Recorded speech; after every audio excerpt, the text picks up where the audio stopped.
Yes, I'm going to make you watch me sit in this chair. So, happy Thursday. Um, I'm in a different children's room in our children's area. This one's very active on Sunday morning. And the reason why I'm in here is I have another theme that's related to children.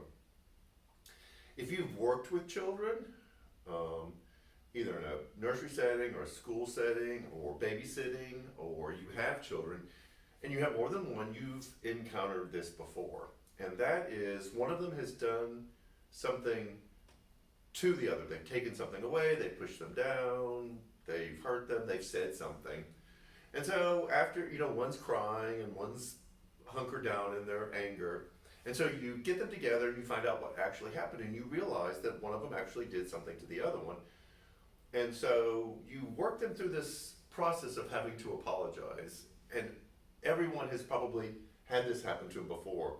Where you'll say, okay, Billy, you need to apologize to Susan. And Billy does this. I'm sorry. And then you're like, okay, that it didn't feel real or sincere. So it's like, well, what are you sorry for?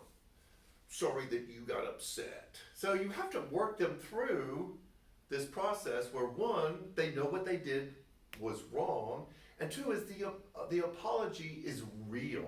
And for young kids, it's really hard because they probably don't know the depths of what remorse should feel like, and they don't know what a real apology is. And so they're doing the thing that you asked them to do. They're apologizing, but you realize just the act alone isn't enough, because you don't want them to say the words. You want them to actually feel it. Let me tell a personal story that's very reflective of that. I had someone who was a very good friend, like really, really good friend. And I can tell the story because they're not going to be watching this. I mean, like a family friend, who for some odd reason all of a sudden developed this animosity toward me and did something to me that was really inappropriate in a relationship or a friendship. Recorded a private conversation where I really didn't reveal anything personal, but it was a conversation that was, my understanding, was just between us two. And it wasn't even about someone else. It was just an opportunity for us to be frank with each other. And then made that conversation public, without even telling me that they had secretly recorded the conversation, which obviously meant they were out to get me. The whole relationship just unbelievably fell apart after that. It was awful. Of all the bad experiences that I've been through, it was one of the top ones. The relationship ended. We went our separate ways. Blah blah blah blah.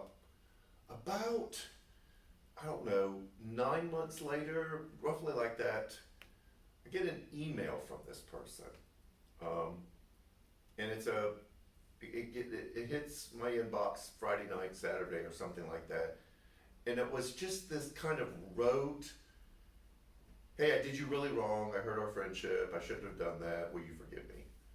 And it was almost like they had been handed this blank Mad Lib, fill in the empty spots, and put the specifics in there. In fact, they didn't even mention what they specifically did. And they were going through the motion of apologizing, which they really didn't do, and asking for forgiveness. And this is the first thing that struck my mind, is that they were at some kind of Christian retreat or some kind of conference, and at one of the workshops it said, if there's anyone that you've hurt or done wrong in your past, this would be a good opportunity to ask for forgiveness. And when I read it, it felt very insincere. It felt like the kid, I'm sorry you got upset. And I didn't know what to do with it. I was still carrying around some hurt because this was a really good, close, trusted friend. But I was kind of going through the process of moving on.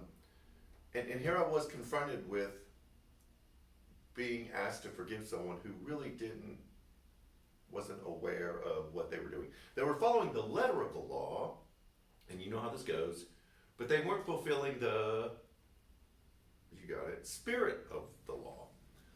And it just made me mad.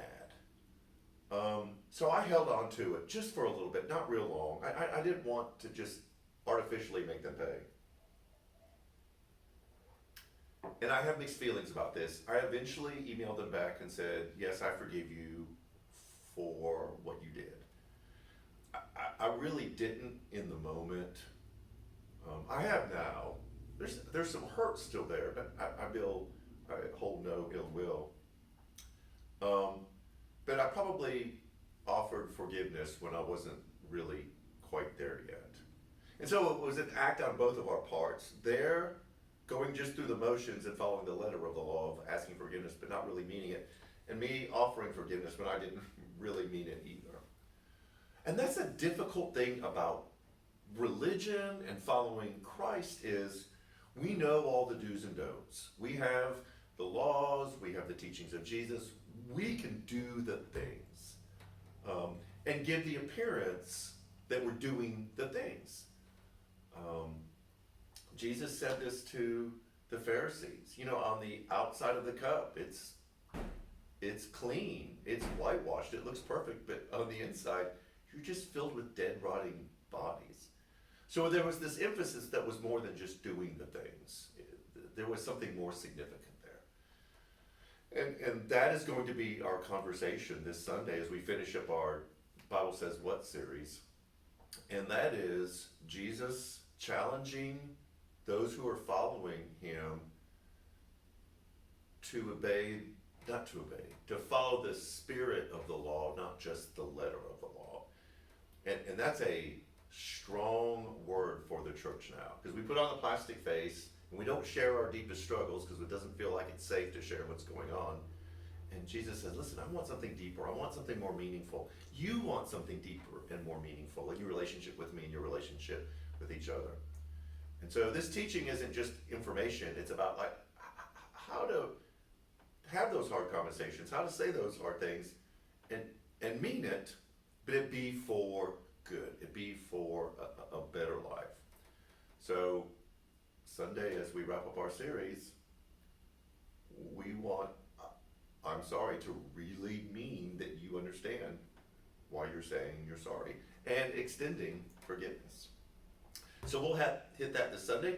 We'll have after party again. We're on a mad run with after party. This will be our 4th Sunday in a row. Every once in a while we miss one. But man, we've been going hard. It's been great. If you've never joined after party, you can just log in or join us and then just kind of observe what's going on. It's a very safe group. We had some disagreements with each other this past week, but we so love each other and committed to each other that it's just conversation. If you just kind of want to observe it, please feel free to join us.